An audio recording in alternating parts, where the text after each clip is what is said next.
Okay, I'm just whipping up lunch really quick here. This is a recipe that is perfect for fall, to kind of get the warm, cozy flavors of fall with a nice, hearty, and nutritious meal. So this is a pumpkin chili. I traditionally make this recipe with lamb, and that's exactly what I'm gonna do today. For some reason, the pumpkin and the lamb flavors just go really well together. Fresh pumpkin is always best to use, but you can also use canned pumpkin. If you've never made your own pumpkin puree, you definitely want to do that. It's so good, and I have a tutorial for how to do that here on YouTube and on the blog, so I'll leave that below. So I'm gonna start by cutting an onion in half and chopping up garlic. Now, in my recipe online, I actually roast the garlic first so that it's got that rustic roasted flavor to it, but I don't have the time today, so I'm just gonna throw it in like you would any other chili. I'm going to brown the ground lamb in a cast iron, which helps the lamb be fully browned and keep its flavor instead of just throwing it in the soup uncooked. Sometimes it can get a little soggy that way. This helps it remain crisp and flavorful. Then I'm gonna add the onion and garlic to my stovetop pot. You can also use an Instant Pot for this. Sometimes I like using the Instant Pot because it's just kind of away from the kitchen. I personally keep mine on a counter over here, and it kind of allows me to use the kitchen for other things, but today I'm gonna just go ahead and use my stove. Then you're going to add the pumpkin and the bone broth and use an immersion blender to blend everything together until it's smooth and thick. So this is what's going to make this more of a thick chili as opposed to a soup. I love the immersion blender. It's one of my favorite tools in the kitchen. It's such a quick way to make things like butternut squash soup, you know, those really thick, creamy soups, which I love, like a good, thick, creamy soup. If you don't have an immersion blender and you just try to whisk something or just throwing ingredients together, you're going to have a watery soup, which is fine if you want that, but I really love what the immersion blender does. It was one of those purchases that was not that expensive, but I feel like I would have paid way more for it because when I didn't have it, and I thought about buying it before, I was trying to put it off thinking I didn't need it, because I'm always trying to convince myself I don't need that. And I'm so glad I bought that several years ago at this point. So that's one of my kitchen staples. So this is the point where you're going to add the beans and your ground lamb and the carrots, but I actually don't have any beans, and I thought I did. So I thought, what else could I add? So I'm actually going to add half a cup of rice, and that is not the usual ingredient, but it's going to be delicious anyway. The only suggestion is if you do add rice, you might have to add more bone broth to soak it up, but I will monitor that as we go.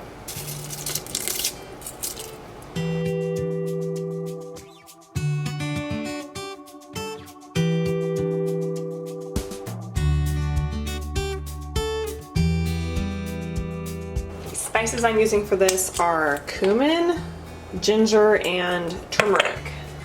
And then we're also going to add some fresh parsley and of course a lot of salt.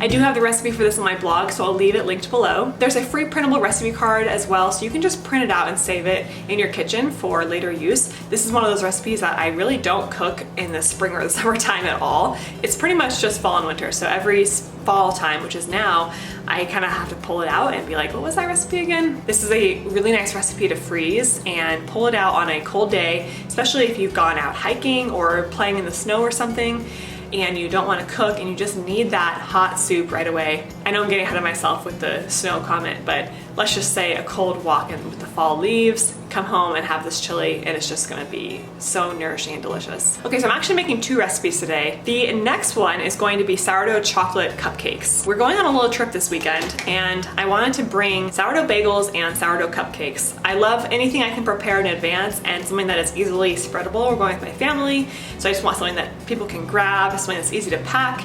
So I thought that cupcakes would be great, and bagels as well. So I'm gonna show you the cupcake recipe. Traditionally with anything sourdough, if you wanna get the benefits of sourdough, which are fermentation and all the good bacteria, it also strips away some of the phytic acid so that the grain is easier to digest. So all in all, a lot of people can tolerate sourdough better than traditional non-fermented grain. So if you choose to make everything in your life sourdough, there is a recipe for that. And so yes, you can make sourdough cupcakes. So I'm going to show you how I created this recipe. So you're going to have a leaven, which is basically a sourdough mixture that sits out overnight, and that is going to be your sourdough starter and your flour, and in this case milk. Sometimes it's water, but you're going to combine sourdough starter, flour, and milk in a bowl the night before, and you're going to let that sit out overnight. And so now the next day when you go to make the cupcakes, you're not going to add any more flour. So all the flour has been fermented at this point, which is why it's so healthy for you. You're not adding any other flour.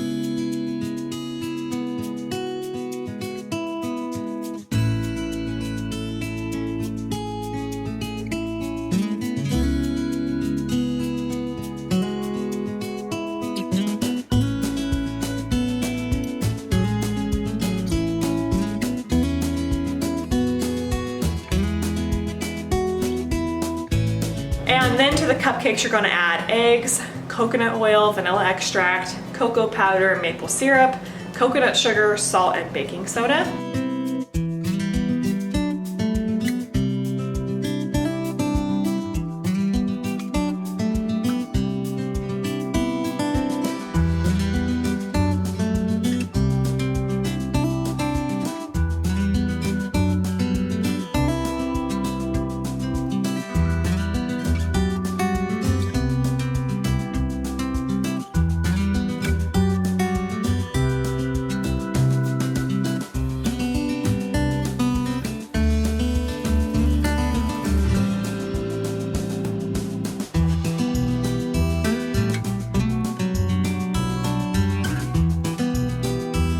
Whenever I make sweets, I try to make them healthy and really low in processed sugar. So I am using coconut sugar, which is slightly healthier, and maple syrup to sweeten these chocolate sourdough cupcakes. I actually made these for my 1-year-old's birthday party. I made her a sourdough cake with strawberry filling and cream cheese frosting. It was so delicious, and I have that recipe on the blog, so I'll leave that below as well. I know I keep saying I have the recipe on the blog. That's because I'm a blogger, and I try to put all my recipes on the blog because that's how you all find them, through Google.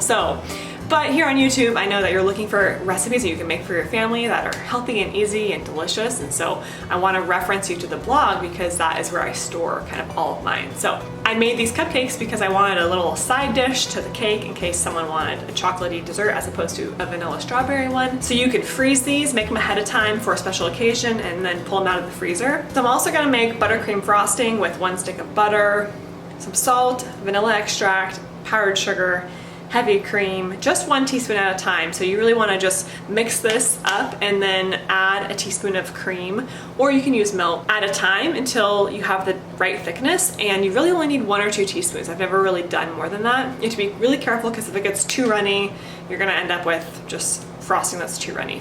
And I like to top these with coconut flakes. You can also do chocolate chips or something fun like that.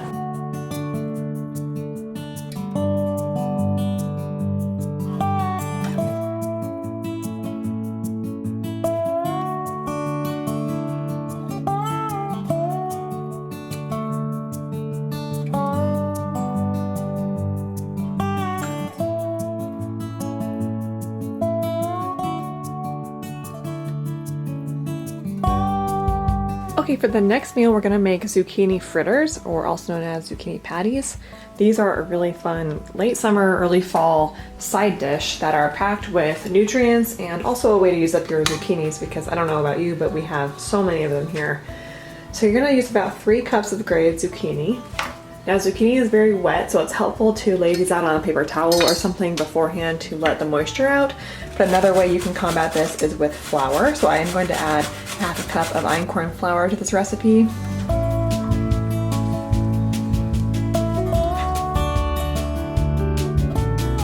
Okay, you're gonna want 2 cups of cheese. I'm doing 1 cup Parmesan and 1 cup cheddar. You can also do 2 cups Parmesan. Definitely want the Parmesan in there. I just am out of Parmesan, so I'm doing half and half. Okay, then you're gonna want about 3 eggs.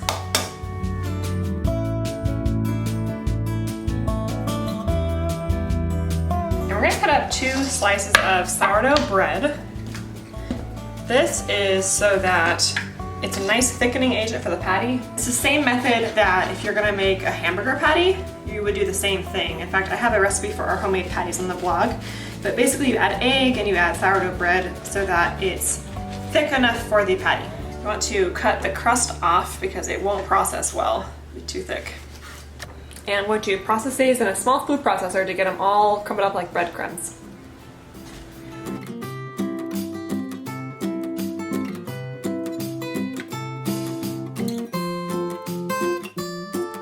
Two teaspoons garlic powder, 1 teaspoon onion powder. Also adding a pinch of salt and some fresh cracked pepper. So I'm going to go ahead and mix this up with my hands and then form it into patties.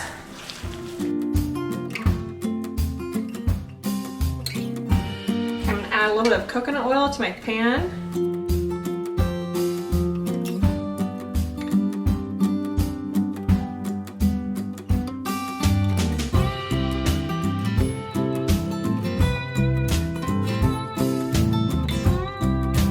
Okay, while these are finishing up, I've also got some fresh cod over here that's gonna just take a few minutes to saute. I've got butter, lemon, olive oil, garlic, and I'll add a little bit of salt too. This will be a nice complete meal with the parsley, the zucchini cakes, and the cod.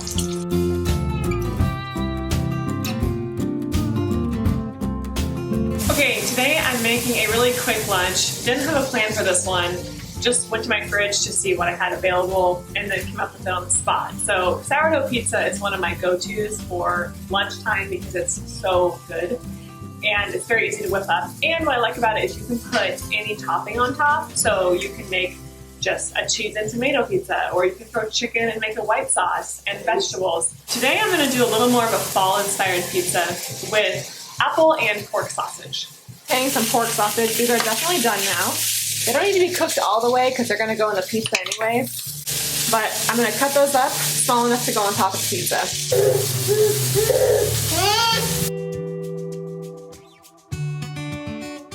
So how this works is there is the crust in the oven, and that's just my sourdough pizza crust. I add salt, pepper, onion powder, garlic powder, and rosemary. And then I chop up the toppings. I've got my pork sausage and the apple, and I'm going to shred some cheese as well. I'm also going to chop up some tomatoes, and let's see what else I have to add. Maybe some maple syrup would be good.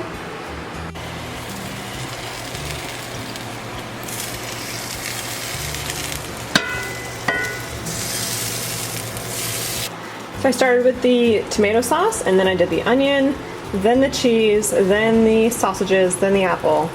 And now I'm going to cook it, and then when I pull it out of the oven, I will drizzle with some more seasoning. It's going to be so good. Okay, the final touch for this pizza is to drizzle some maple syrup, and I'm going to add some cinnamon. Love all these fall flavors. So good. Trying to get a video before it all gets taken away and eaten. Okay, the next meal is chicken tortilla soup. I love this soup so much. I think it was one of my freezer prep meals for when I was super pregnant and trying to make meals that I could freeze so that we could easily eat them right after I gave birth. Anyway, it's so nourishing and so delicious, and it uses up bone broth, which I'm always trying to do in the summertime. At the date I'm filming this, it is super hot out in the 90s, and I just have nothing else to make tonight. I love this meal because it uses frozen peas, frozen corn. It's very summery. It's kind of like a taco tortilla soup. So it's not like a very heavy soup. So it's great for the summertime. And I like it because I can prep it earlier in the day, put it in the Instant Pot, and then just leave for the day. Come home whenever, whatever we want to do, which tonight we'll probably go to the lake or the river because that's what we do most nights when it's in the 90s because we don't have air conditioning, so I don't want to be cooking in the kitchen. So I'm going to get this prepped really quick, and then we will have food ready when we come home, which is so nice. Today is definitely one of those days where I just spend the entire day in the kitchen. Like I make breakfast, and as soon as I'm done making breakfast, I make lunch, and as soon as I'm done with lunch, there's another meal to be prepared, kind of cooking all day. And then tomorrow I may not make hardly anything because hopefully I'll get to eat leftovers, so that is totally fine with me. So I'm pulling up the recipe on my blog right here because I haven't made this soup in a while actually. So you want to do 1 whole onion, but if you'll notice I only have a half, so I'm only going to do a half today. But onion, you want a whole head of garlic, Garlic is my favorite ingredient to add to soup. It makes every soup delicious. Seriously, no matter what you put in it, garlic is the key. And then you want bell peppers, and I have these from our local farm pickup. I think they're called banana peppers, but anyway, they are similar to bell peppers, so I'm gonna use those. And then you want, I do frozen corn and frozen peas. It makes it super easy to put this together quickly. And 2 quarts of bone broth. Okay, I'm pouring the bone broth that I started yesterday into this bowl to filter out all the bones for the soup.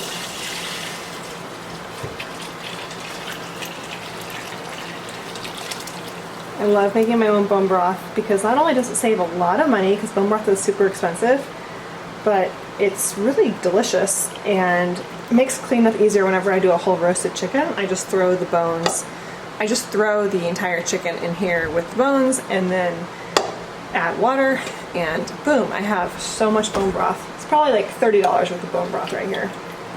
And I can use that to make my chicken tortilla soup. I always use avocado oil for high heat. And saute the onion and peppers first. And then I'm adding the garlic.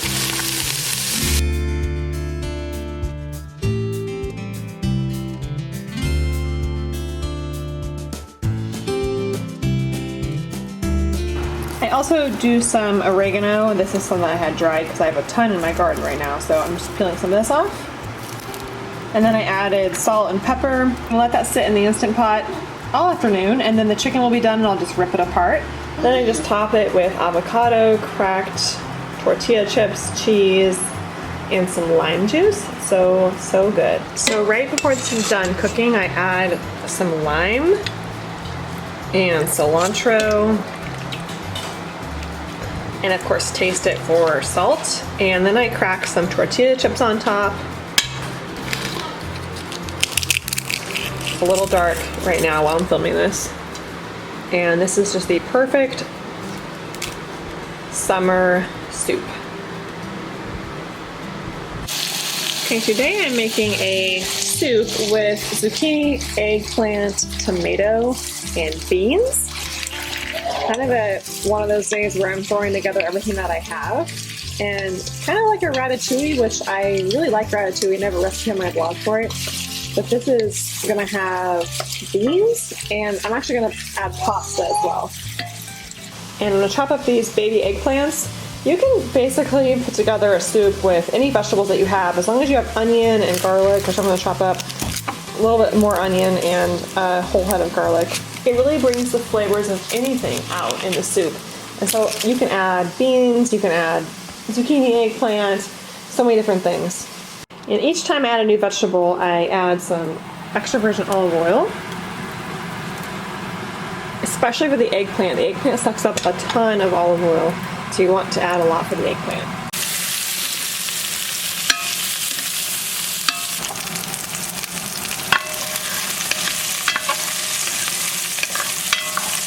Okay, so I have an abundance of oregano and a little bit of rosemary and some thyme. I'm going to cut up the thyme for this soup.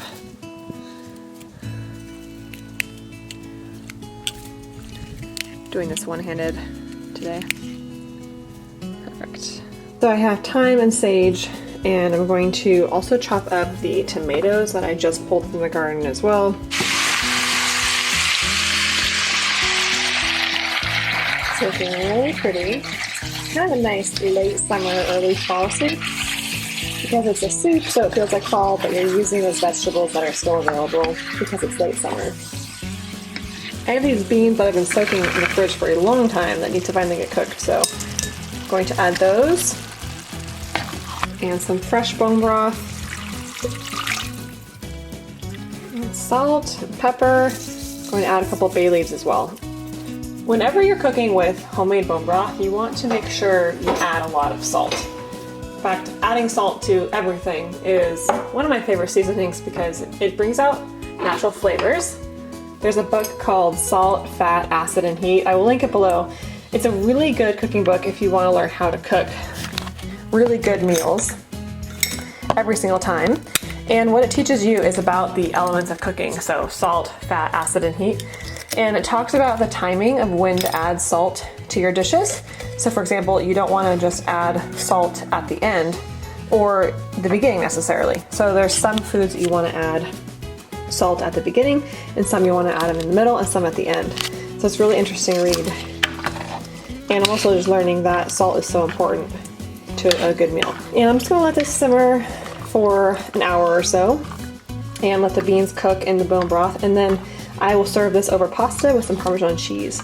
Now before I serve it, I'm also going to add balsamic vinegar and a little bit of brown sugar. This is kind of a secret ingredient for this kind of soup. Alright, well I hope you enjoyed these fall recipes. Some of these are ones you can make for lunch or dinner or dessert, or something you can whip up quickly, something you can whip up ahead of time and freeze. So many options here to nourish your family this fall. I have more fall recipes up on the blog. If you just go to theduvallhomestead.com and in the search bar type in pumpkin or fall recipes, you'll pull up more just like this.